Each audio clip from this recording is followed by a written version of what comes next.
var en deilig pige. Hon var så god, hon var så pryd, hon var så from til lie. I krucifix i hytten står, for det hon alltid nelte.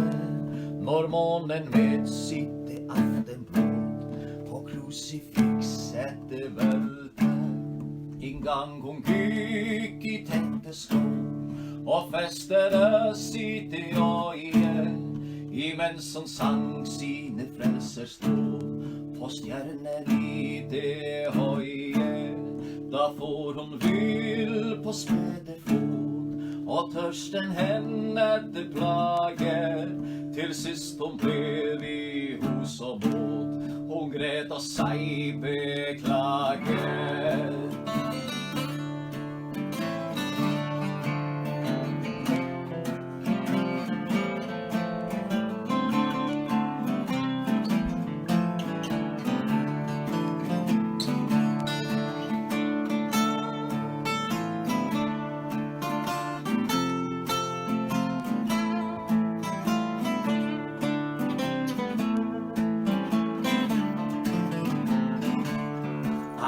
Hvorledes kommer jeg i aften til min hytte? Jeg rent forfeilet, det har min vei.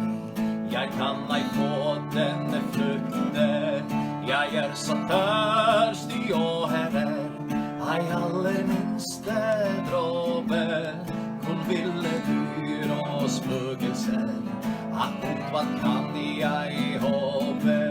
Men ser hver den som tror på Gud, den hjelper han i nøden.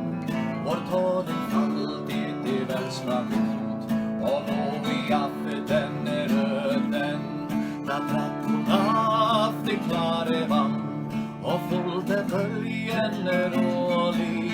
Den lette med sine blomsterstrand til kistens lille bolig.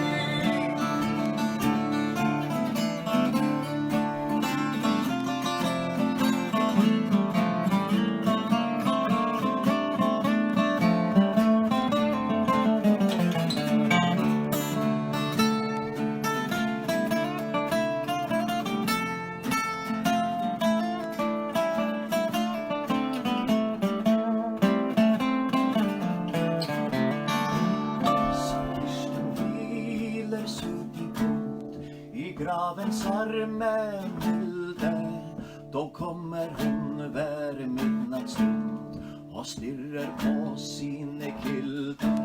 Som hennes øyne den blå, som hennes blikket den blinker. Kom i som gå der ovenpå, se liten Kirsten vinker.